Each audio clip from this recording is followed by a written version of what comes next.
Zero turnovers, 0 points allowed. Ian, how does it feel, man? Feels good. Feels good. 8 wins is back. 8 wins is back on. Let's hope so. Hopefully they can keep this momentum going because what they had and brought the other day, or yesterday to be exact, felt good going into and coming out of. And I'm still at a high personally. I don't know about you, but I feel good. Yeah. It was nice, especially living in Atlanta and a lot of Falcons fans. So it was a good day. Hey, fortunate for me, I'm back in the Carolinas actually. So being in the state where all the action's going on, it just felt like a homecoming, honestly. And being around that energy just felt so good. So, Buzz Pound, thanks for joining us today. We're going to be going over week 3 versus the Dirty Birds. We stomped on them once again, 30-0. Ian, you ready to get it going, man? I'm ready, man. All right, let's do it. Touchdown, Carolina! You're listening to the Buzz Pound. Smith scores, and the Carolina Panthers win in overtime. A Queen City sports podcast covering your Charlotte Hornets and Carolina Panthers. Halliburton, nowhere to go! LaMelo's done it! LaMelo's done it! Hornets win! Here comes LaMelo.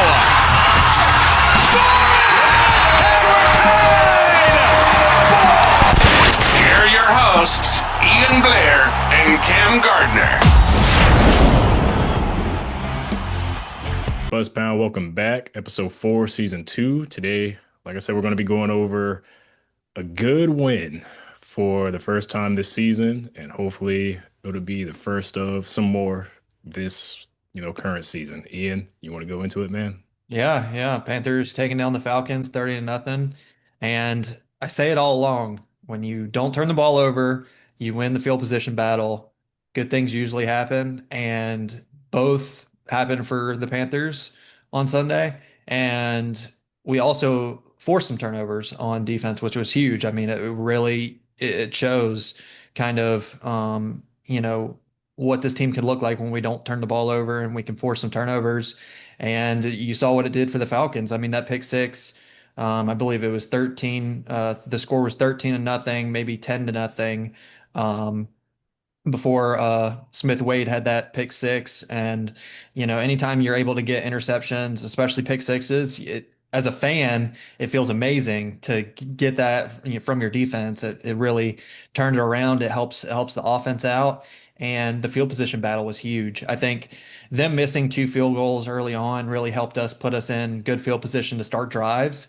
And then, really besides the fumble, Trevor Etienne, the turnover we had on the punt early in the game, really we were able to keep them out of our side of the field, and it was huge. I mean, anytime in the NFL, it's kind of boring because it's not the touchdowns, it's not the big scoring. We don't have the Patrick Mahomes throwing, for 500 yards a game and stuff like that. But in the NFL, when you don't have a superstar quarterback or really a superstar team, you really have to rely on good field position and not turning the ball over. And that's exactly what we did. And obviously you could see the 30-0 win, which was huge. I mean, it was great to see. Bryce didn't play particularly like great. The big thing for me was and I can't say this enough. He did not turn the ball over, which is huge. He didn't throw an interception. He didn't fumble the ball. Um, and it really put us in a good position to win. And obviously our defense helped out tremendously. Penix helped us out tremendously with how bad he looked on Sunday, throwing the ball to us twice. Mike Jackson had another really good interception, which was huge. I was hoping he would return it for a touchdown, but regardless, it was really nice to see. Yeah, we can't get too spoiled yet with the pick sixes. It felt good. I was hoping the same thing, but I was just like, what is the real likelihood of us doing that twice in a Yeah, game? yeah, Unless you're Luke Kuechly versus the Cowboys in 2015. But yeah, it felt good overall, man. Like you said, zero turnovers. That was a big deal. And this game overall to me was probably one of Bryce Young's best game managing games we've seen so far in his career. Not that yeah. he's had many, but he started off with the rushing touchdown. The first drive of the game, we got a touchdown. I mean, it couldn't be a better story for this game. And you wonder what got into these guys. Not that Atlanta is a great team, but I did not expect this. I expected about like another 13 to 30 game loss for us personally. That's what I was Yeah. going into this game thinking, but I was wrong. Um, you know what's very coincidental to me is 10 years ago now, because it was the 2015 season, we beat the Falcons. I think it was 38 to zip. It was another 30 plus game to zero. Well, I didn't know that. Yeah, yeah, it was that same season we went to the Super Bowl. Um, Man, did that feel good. I felt good this morning waking up, just knowing that, going to sleep last night. Yesterday was an interesting, outcome of events for games in general. I mean, obviously the Eagles game, the way that ended for them, Hmm. the blocked kick. Yeah. What else? Tampa Bay. But I Yeah. feel like ours, not to be biased, but I just feel like our game is not getting talked about enough. There was a lot that, worked in our favor. There was a lot that we got done in that game. So, you hope it makes you wonder, is it a culture shift or is it a one-off performance? Hopefully not, but hopefully something they can at least build off of. Yeah, yeah, for sure. And I mean, the schedule coming up, it definitely favors us. We got two winnable games coming up, especially against the Dolphins. And next week we have the Patriots. I mean, those are winnable games. Those are games we should win. We should be, if we could beat the Falcons, I think the Patriots and Dolphins are kind of in that same boat of not really super great teams, and we're kind of in that boat as well. We're not a super great team, but it was good for the team to see what can happen when they play complementary football. Only having that one turnover for Trevor Etienne on that punt early in the game, which was kind of a moment. I was like, oh, okay, this same old Panthers, because it really put the defense gets the stop. We're getting the ball back. I'm like, okay, we're in good shape, and Trevor Etienne fumbles the punt and they recover. I'm like, oh, the same old Panthers, mistakes that kill us. And our defense really stood up. And shout out to the Falcons kicker for missing two field goals. The Falcons can't find a kicker at all. Especially cutting Young Koo a couple weeks ago, and now their new kicker is not playing particularly well. But it was huge that the defense even got that stop in general.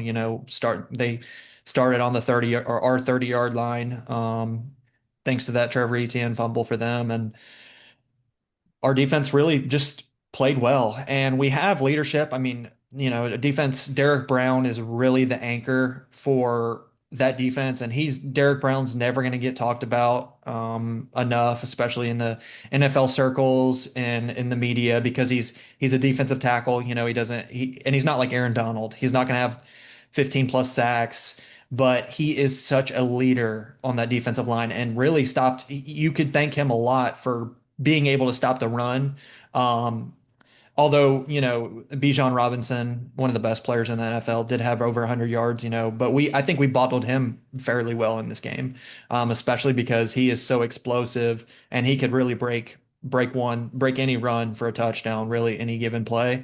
And I can't imagine how bad this run defense would be without Derek Brown. He is such a good anchor, such a great leader, and he's that presence we need on defense. And it also helps that he's a top five defensive tackle in the NFL. And like I said, he's just not going to get mentioned enough because he doesn't get all the sacks and everything like that. But such a great player, such a great player. If you turn on the tape, you watch the film, Derek Brown is such a good defensive tackle. And on top of that, I mean, our coverage is really good. J.C. Horn only allowed 5 catches, I believe, for Drake London, which was huge. Drake London's one of the best young receivers in the NFL, and only holding him to 5 catches was huge. Um, and the defense played great, in my opinion, overall. I don't know how much, in the media, like you said, this game hasn't been talked about a lot. And all the stuff I'm seeing is, oh, look at how bad Michael Penix is. Look at how bad Michael Penix is. And it's not, oh, look how good the Panthers played. And maybe because Bryce Young didn't have a stat sheet stuffer, he only threw for a little bit over 100 yards, but he played well enough to win the game. And we were able to run the ball well, I thought. And it was just a great team win. It's really what I wanted to see out of this team because we don't, like I said, like I mentioned earlier in the podcast, we don't have that superstar quarterback and we don't have those superstar playmakers yet. Although Tet looks legit. I really liked that. He looked really good this game. Had some big catches, and we didn't have Xavier Legette, and it didn't matter at all. It didn't matter at all, and we were still able to get the win, which was huge. Yeah, I'm right there with you. It feels good to wake up on a Monday, going into work, knowing your team won. Definitely a feeling we're not used to, and I never want to get used to the feeling because I don't want to be complacent, but it's definitely nice to come out on Monday and have that win under your belt for your favorite NFL team. Yeah, man. It's you can't take this joy away from us coming into this week. Mhm.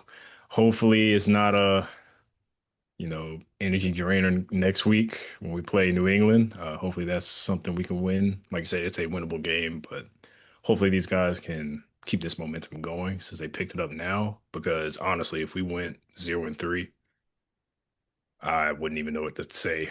I don't even I don't even know if it would be worth doing the rest of this season's podcast, honestly, if that was the case. We really be in some bad shape there. But hopefully whatever this energy is they found and brought to the team, they woke up in each other. Hopefully they can, you know, I just hope they can keep this going and keep games competitive. We may not get any more blowout games like this. I doubt it, but Yeah, at least put us in a position where we can win some more games. Even if it's a 13-21 or something like that, I'll take that over, you know, a, another Jags blowout like we yeah, had that first game. I will take that over any day. But like you mentioned, it's the containment that our defense brought, man. We held Bijan Robinson, we contained Michael Penix, we kept them both in check, which was huge.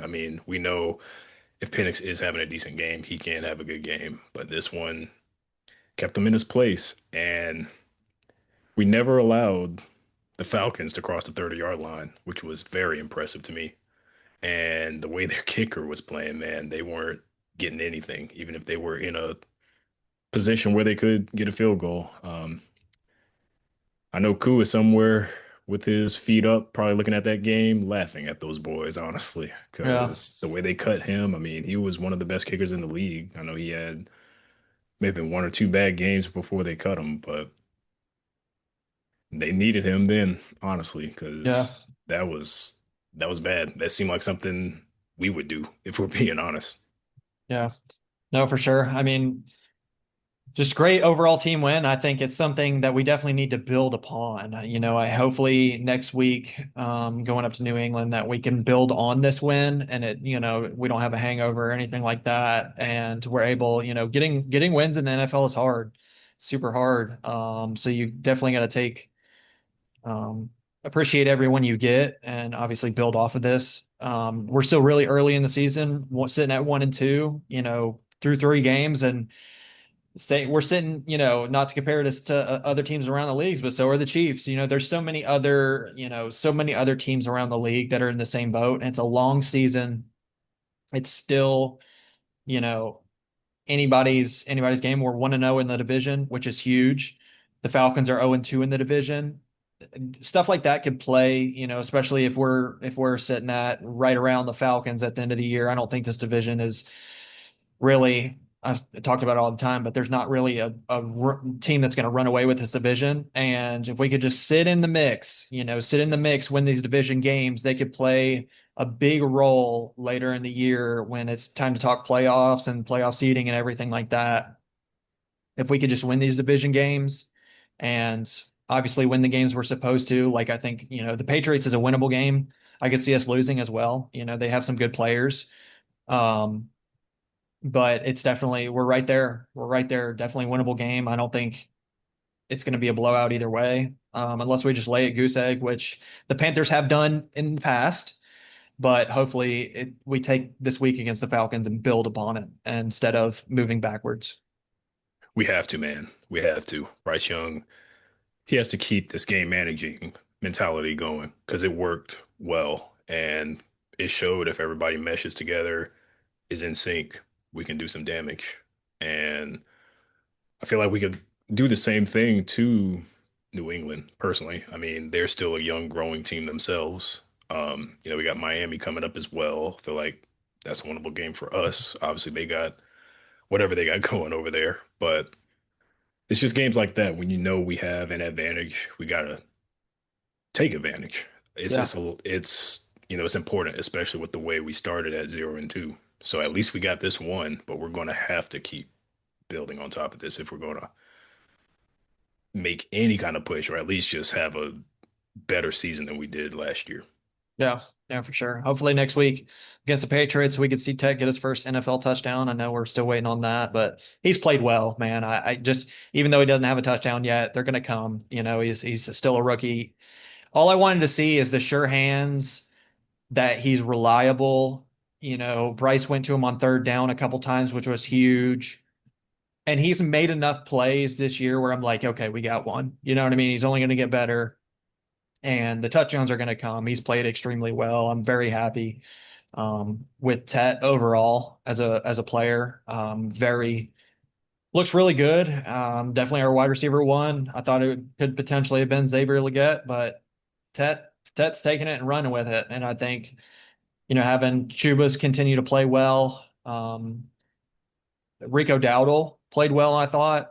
He got us a And touchdown, so yeah, he did, and he played well. He had a couple of plays where he slipped. It could have been for some more yardage, but overall, great team win, man. I think special teams played well. Punter played well. Sam Cook, I believe, is that our punter? I think his name, Sam Cook. It's sad that Panthers podcast doesn't know their punter's name. yeah, we'll have to come back to you guys on that one. Yeah, yeah. But anyway, shout out to the special teams, man. Bryson Tremaine as well. Unsung hero on this team. He was named the fourth captain for this game. He plays special teams. He plays receiver, does all the dirty work, and I love players like that. I love guys that are undrafted that play special teams that can get you a couple catches, reliable hands. He's not a crazy good athlete. He's not going to be a fantasy football player, that you're going to want to draft, but does all the things, does all the dirty work. And I love those gritty kind of players. Jalen Coker's another perfect example, undrafted guy, counted out, doubted.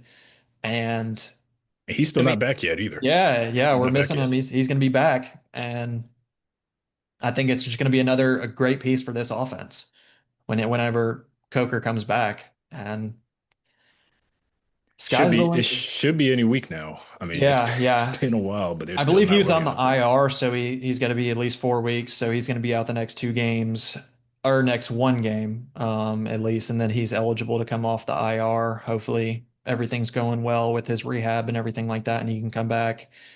But great, I can't say enough, man. It feels good to win. Feels good to win, especially how it felt like the sky was falling last week's podcast, and it's a complete 180 on this week's podcast. But I didn't expect to win this game either. But the team really, really showed up, and it was just such a great team win. I actually need to go back and watch the highlights. I watched the entire game, but I'm probably going to watch the highlights again after this podcast just to see, some of the plays because it just felt so weird. It felt so weird. I was like, where has this team been? And we're not world beaters, but we'll get a gritty win, and that's exactly what this was. And it would be 30-0, which was a complete blowout. The Falcons didn't never even had a chance. So Not at all. It just feels amazing, bro. You can't take the joy away. You can't take it.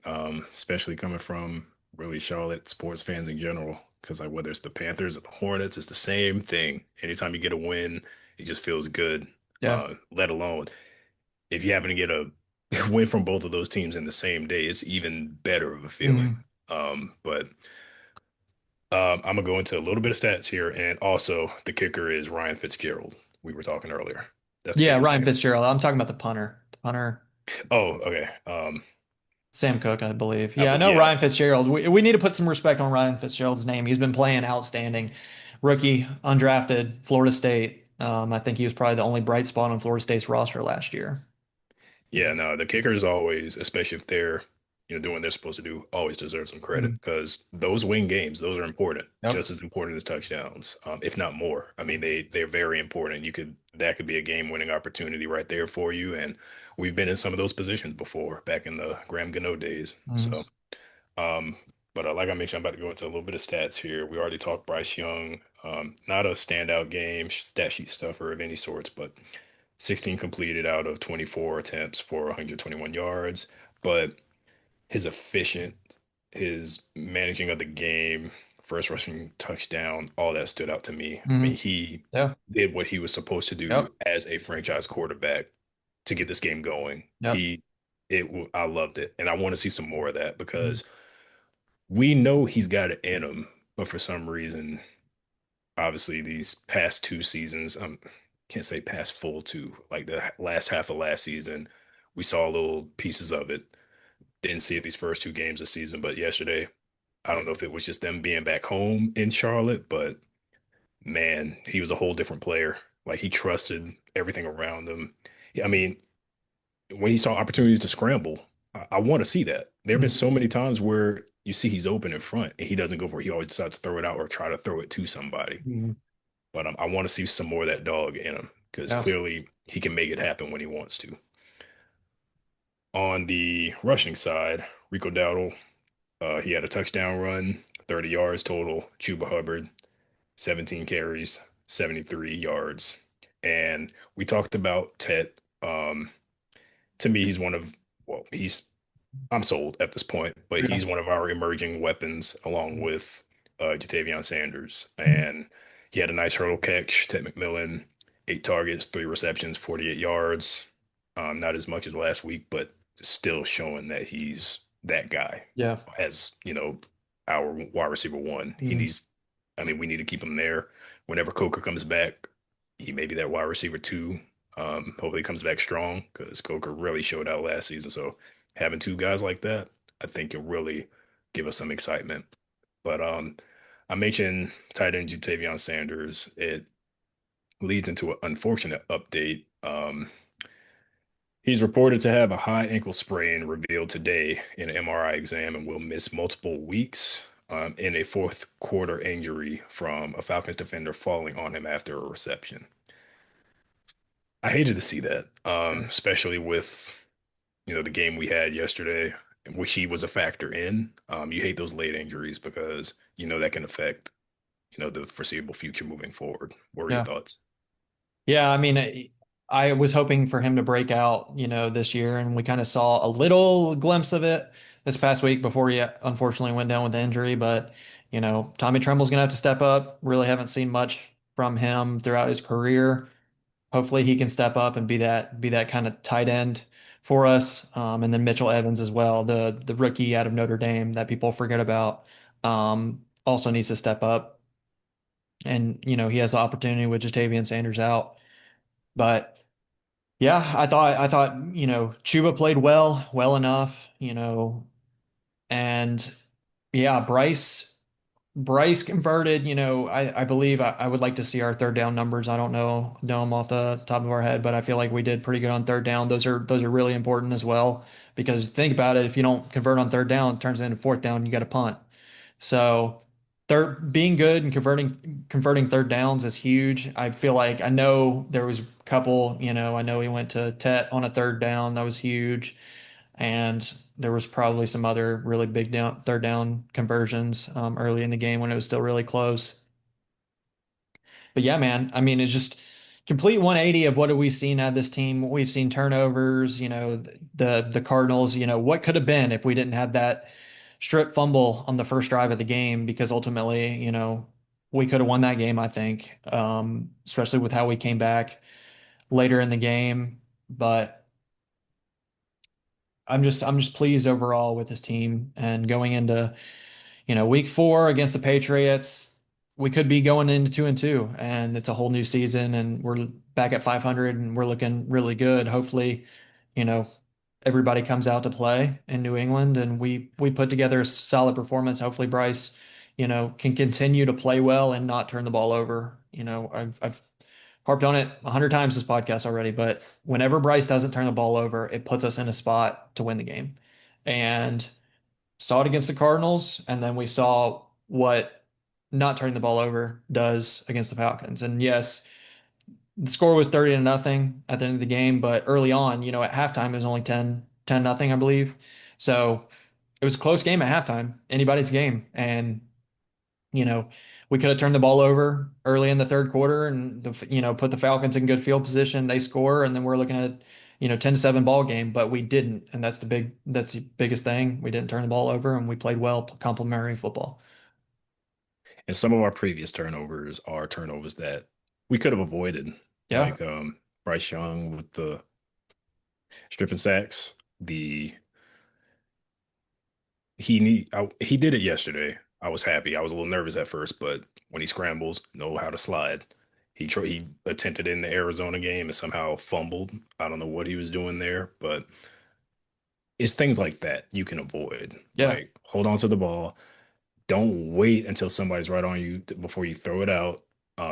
If nobody's available, just throw it out. Don't try to target someone and give us a chance of, getting it intercepted. Yeah.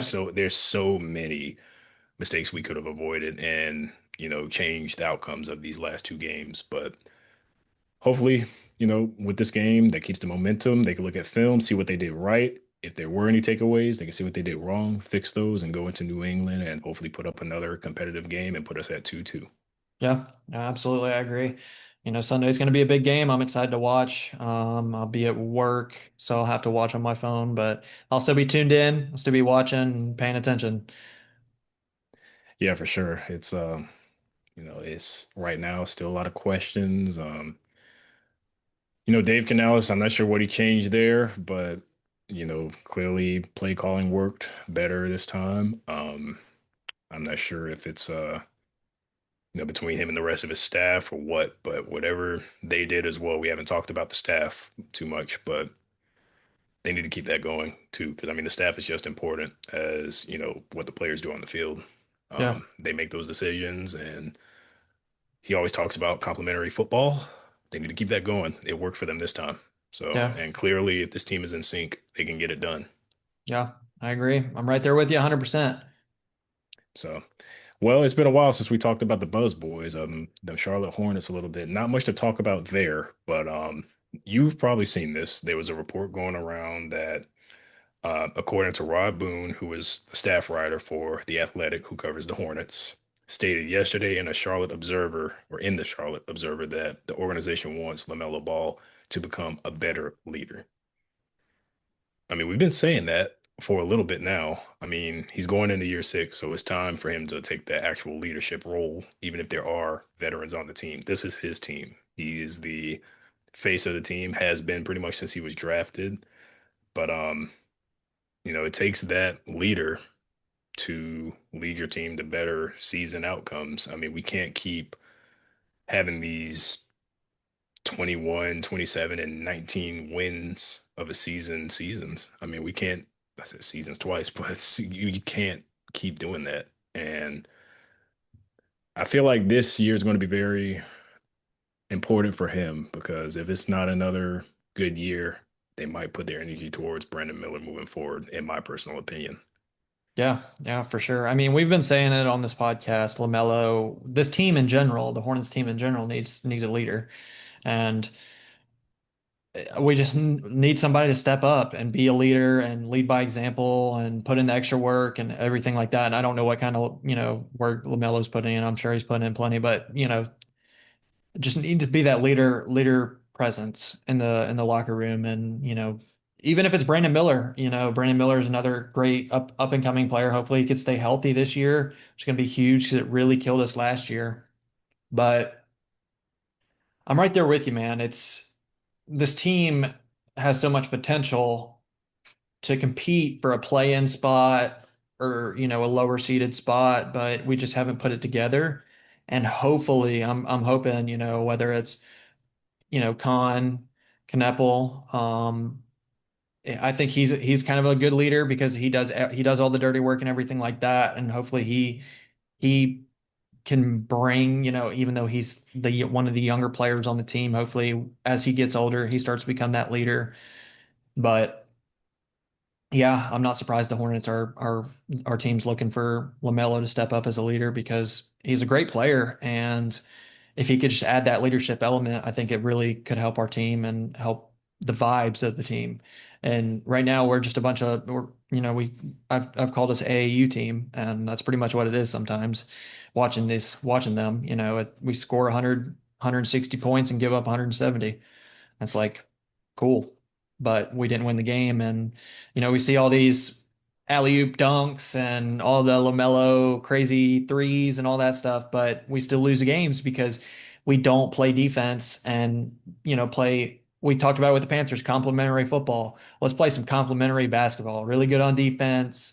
You don't even have to be really good on defense. You just have to be good, like decent. And this team has not been decent on defense for the past, I don't know how many years. And we could score a bunch, I can tell you that much, but we just got to put it together and, hopefully have that leader in the locker room. And another thing we're good at doing is giving us some viral highlights of Eric Collins doing Eric Collins things, Yeah. cheering us on.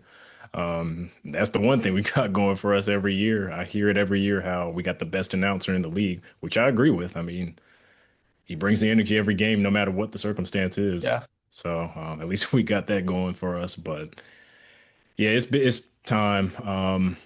If this season doesn't work out, it's definitely going to be time to start looking at changing some things. I mean, even unfortunately, if it is moving on from LaMelo and shifting towards Brandon Miller, which there have been little whispers about that, might be the case. 'Cause he came in like that. I mean, his first game, I think it was a preseason game, but he came in like that. I remember I was nervous when he shot that first three. It was very contested, but nothing but net. He reminds me a lot of Paul George, and I know that's his favorite player, and I could tell Mhm. that's who he styled his game around, who in his prime was a good all-around player. So hopefully we can get a Paul George-esque player. But hopefully with this core of guys, we can, keep something going. Like LaMelo Ball, Miles Bridges. I mean, he can play, but he's not a guy that's going to put the team on his back to win a Mhm. game. He's not going to fill in that role if LaMelo's out or if Brandon Miller's out, it's Brandon Miller and LaMelo Ball. When those two guys are on the court, we got better chances of winning some games. Having Trey Mann back will be huge. Got some new faces. Colin Sexton, he Yep. brings energy. Yep. Spencer Dinwiddie, that'll be an interesting one. Another veteran. Um, Canepo, I mean, we saw how he led the Summer League championship run. So hopefully he can bring that into the actual. I know he's just a rookie, but like you said, hopefully he'll bring some leadership in. He came from a solid Duke team. So hopefully with this squad, we can do something this year. Even if it's just getting a lower spot in the playoffs or play in, I will take that over nothing. But we're better than a 19-63 season that we had last year. I'm a big advocate of that. We can do so much better than that. Yeah, no, I agree. I think it's going to be interesting to see. This season's going to be really, there's been so many rumors about trading LaMelo. I think this is my prediction. If it's not working out at the trade deadline of 2025, I think he might probably this is probably the year he gets traded. If it's not working out at the trade deadline, I think LaMelo is probably going to be traded. And I hope it works out. I hope we're, in contention at the trade deadline and we don't move pieces. But if it's not looking good, if we're, not looking like a playoff team again, I think he probably gets moved. And I I would, think I would, so. yeah, I would hate to see that happen because I'm a big fan of LaMelo, and I think we can put it together and be a good, hopefully we're sitting around 500 at the trade deadline and maybe kind of pushing for a playoff spot, or maybe looking like the second half of the year we're going to be competing. But if we're looking miserable like the normal Hornets at the deadline, we all know the NBA trade deadline, you see a lot of pieces move and a lot of big names get moved. Obviously we saw Luca this past year, which I never thought, it's just the craziest trades in the NBA trade deadline. It's honestly my favorite. That and the MLB. The MLB has a really big trade deadline too. A lot of pieces get moved, but NBA, it's all just craziness at the trade deadline. Yeah, man. I know the past bit of years I used to love those Woj bombs. Now I know it's Shams, but I've always had that, those notifications on that day or those few days. It's because it's always something that's going to break the internet, and that Luca one was it because nobody expected that. That Yeah. was insane. But hopefully, like you said, hopefully they can put it together at the deadline, not have to make any crazy moves. Hopefully with this roster, they can make something shake this year. We say it every year, but something after this year is going to have to be done for sure if it doesn't work out, especially with the main core guys we got outside of Brandon Miller. I think he's there for a while at this point. Yeah. When's our first game of the season? Sometime in October. I got to go back and look at the official Okay. date. I know it's coming up. I mean, we all know NBA season starts next month. We'll have to go back and look at the official date, but Yeah, I'll have to. that is coming up soon though. So Yeah, I'll have to be tuned in and watching the Hornets. Hopefully they play well. And the second half of the year, I'm like totally checked out and don't watch all the games and kind of just look at the box score and everything like that. But when the Hornets are good, and it hasn't been many times in my life, or we're competing for a playoff spot, I'm there watching every single game, and hopefully we could start the season off strong, and I'm tuned in every night. Wednesday, October 22nd Okay. versus That's the first game. Yes, versus the Brooklyn Nets in Spectrum Center. So it'll be in Charlotte. Sweet. Might have to definitely going to be making it to State Farm Arena here in Atlanta for a couple Hornets games. Hopefully every time they come to Atlanta, and maybe a couple in Charlotte. I don't know yet. I'm still planning on going to the Panthers Falcons game here in Atlanta, and hopefully that'll be a big good game and another win. Hopefully we could sweep the city of Atlanta in football and basketball. And yeah, hopefully we can have some unfinished business. Remember the last time we thought we were going to win with PJ Walker when he threw that dime to DJ Moore, when we thought we were going to win in overtime, and somehow that kicker missed both game-winning field goals, which is insane, but costed the game. And again, it shows how important those field goals are. But yeah, man, hopefully that'll be another win for the boys. Hopefully both teams can give us something to at least be satisfied with this season. Yeah, I agree 100%. Well, Buzzbound, we appreciate y'all joining us for season 2, episode 4. As always, please leave a like, subscribe on Spotify as well as on YouTube, and leave us a rating, leave us comments. It helps our podcast grow. And as always, we appreciate every single one of y'all. You can follow us on both X and Instagram at Buzzbound Pod, and you can listen to our podcast here on Spotify and YouTube. And as always, we're the Buzz Pound. Keep pounding and keep the Hive mentality. Right. Thanks for tuning in to this episode of the Buzz Pound. Be sure to subscribe, leave a review, and let us know what you thought of this episode. Until next time, this is the Buzz Pound. Touchdown!